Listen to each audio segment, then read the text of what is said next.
Night fell over Rome, casting a heavy shadow across the city's ancient stones and silent streets. But this darkness was more than the end of a day. It was the end of an era, a turning point that would echo through history.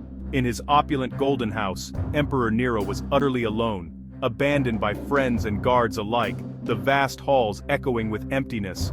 Once adored as a god, he was now a fugitive in his own city, the empire slipping from his grasp with every passing hour. The city he rebuilt from ashes now echoed with rebellion and betrayal, its people restless and hungry for change. Nero's reign had begun with promise, a boy emperor, artist and dreamer, full of ambition and hope for Rome's future. But absolute power and growing paranoia twisted him into a tyrant, his dreams turning to nightmares. The Senate declared him a public enemy, the legions swore loyalty to another, and even his Praetorian Guard deserted him, leaving him defenseless. He wandered his palace, haunted by the ghosts of his victims, clutching his lyre in silence, tormented by memories of those he had wronged. The man who once commanded millions now faced the consequences of his own cruelty, his power crumbling like the marble beneath his feet. His final hours would be a grim spectacle, a fallen emperor, cornered and desperate, with nowhere left to run. Nero's story is a warning. Power corrupts, and even the mightiest can fall, their legacies reduced to dust and memory.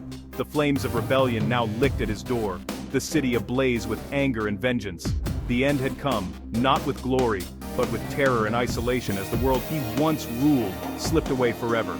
In the end, even an emperor must answer for his actions, and history would remember Nero not for his greatness, but for his fall.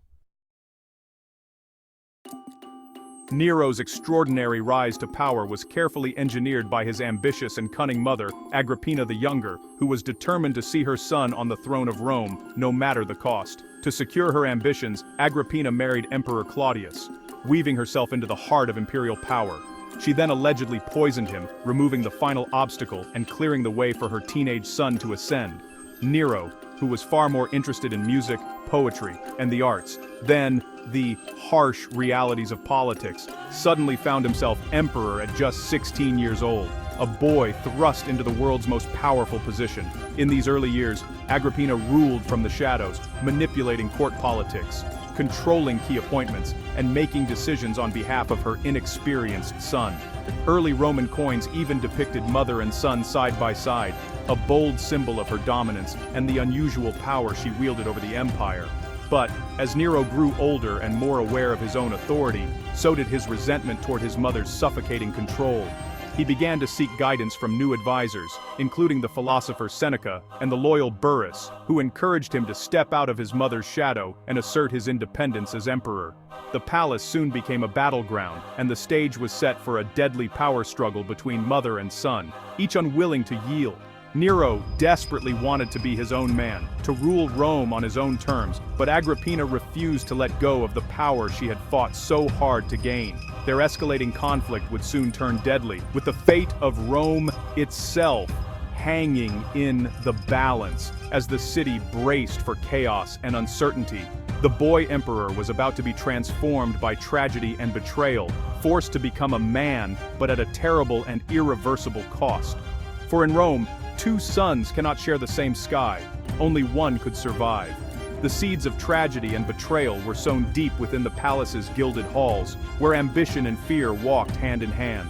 The empire braced for a storm, as dark clouds gathered over Rome, signaling that the struggle for power was far from over.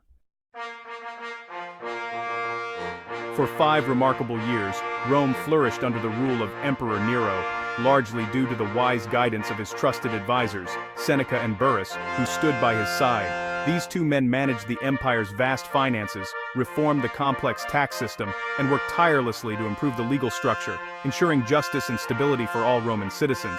The Senate was respected and involved in governance, the people prospered in their daily lives, and peace reigned throughout the empire, bringing a sense of security and hope. Nero basked in widespread popularity, hosting grand games and lavish festivals, and indulging his deep love for music, poetry, and the performing arts. He even took to the stage himself, performing before the public, scandalizing the elite but thrilling and entertaining the masses who adored their emperor's boldness. This period became known as the Quinquennium Neronus, a true golden age, built on the foundation of wise and steady counsel from Seneca and Burrus. Nero was the charismatic public face of a happy and thriving empire, while Seneca and Burrus quietly did the hard work behind the scenes. The people saw him as generous, approachable, and even compassionate, believing he cared for their well-being. But beneath the surface, cracks began to form in the seemingly perfect facade of Nero's reign. As Nero grew more confident in his power, he became increasingly resistant to any authority but his own, pushing back against the advice of those who had guided him. The stability and prosperity of Rome depended heavily on the influence and wisdom of his advisors, who worked tirelessly to keep the empire on course. Yet as Nero's ego swelled, that crucial foundation began to crumble, threatening the balance they had worked so hard to maintain. The Golden Age was fragile, its brilliance hiding the growing tensions beneath, and its end was drawing near. Power was shifting in the shadows, and darkness crept ever closer to the heart of Rome. Rome's prosperity, once so secure, was now balanced precariously on a knife's edge, with the fate of the empire hanging in the balance. The Golden Age ended in blood. Nero eliminated threats, starting with his own family. Britannicus poisoned, Agrippina murdered after surviving a failed assassination at sea. With his mother gone, Nero's rule turned tyrannical. Burrus died, Seneca retired, and ruthless Tigellinus fueled Nero's paranoia. Treason trials and executions became routine. Even his wife Octavia was killed. In AD 64, a massive fire devastated Rome. Rumors blamed Nero, who supposedly watched the city burn while playing his lyre. To deflect blame, he targeted the Christians, unleashing brutal persecutions. Rome's first state-sponsored terror against Christians cemented Nero's cruelty. As Nero built his golden house on the city's ruins, hatred against him grew. The emperor's excesses drained the treasury and patience of the people. The city he claimed to love now despised him. Nero's descent into paranoia and violence was complete. The shadow of tyranny had fallen over Rome. The seeds of rebellion were sown in blood and fire. Nero's extravagance bankrupted Rome. He devalued currency, raised taxes, and angered the provinces. The elite were disgusted by his public performances. The people grew restless. In AD 65, the Pisonian conspiracy exposed deep discontent. Seneca and many others were forced to die. Fear gripped Rome, but the real threat came from the provinces. Gaius Julius Vindex rebelled in Gaul, denouncing Nero as a tyrant. Vindex supported Galba, a respected general in Spain. Nero, distracted by his artistic ambitions, underestimated the revolt. The legions refused to support him. Galba declared himself champion of Rome. The rebellion spread, and even the Praetorian Guard was bribed to abandon Nero. The emperor had lost his army, and his power. The system that had made him emperor now turned against him. Rome's patience had run out. The empire was ready for a new master. Nero's fate was sealed. Deserted by his guards, Nero fled his palace in disguise, accompanied by a handful of loyal freedmen. Hiding in a shabby villa, he faced the reality of his downfall. The Senate declared him a public enemy. Soldiers hunted him through the city. Terrified, Nero hesitated for hours, unable to face his end. He wept, lamented, and begged his companions for help. As soldiers closed in, he finally found the courage to act. With his secretary's help, Nero drove a dagger into his throat. His last words were a desperate cry. "What an artist dies in me." The Julio-Claudian dynasty ended in blood and despair. The emperor who once ruled the world died alone, unloved and hunted. Rome's most infamous ruler met a pitiful end. His death marked the end of an era and the beginning of chaos. The empire braced for what would come next. Nero's death split Rome. The elite rejoiced, erasing his name from monuments and celebrating the end of his tyranny. Historians painted him as a monster, cruel, paranoid, and depraved, but the common people mourned him, remembering his generosity in public games. For weeks, flowers adorned his tomb. Some believed he would return. Impostors claiming to be Nero appeared in the east, gathering followers. This strange loyalty revealed the complexity of his legacy. Was he a villain or a misunderstood populist? Nero was both a product and a victim of absolute power. He murdered family and friends, but was shaped by a brutal system. His story is a warning about unchecked authority. The truth lies between the extremes.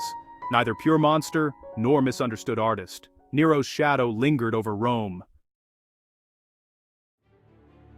Nero's suicide plunged Rome into chaos. With no heir, The Julio-Claudian dynasty ended, and a power vacuum emerged. The legions realized they could make emperors, sparking civil war, the year of 4 emperors. Galba seized power first, but was soon murdered by the Praetorian Guard. Otho, his successor, was challenged by Vitellius, backed by the Rhine legions. Otho lost and took his own life.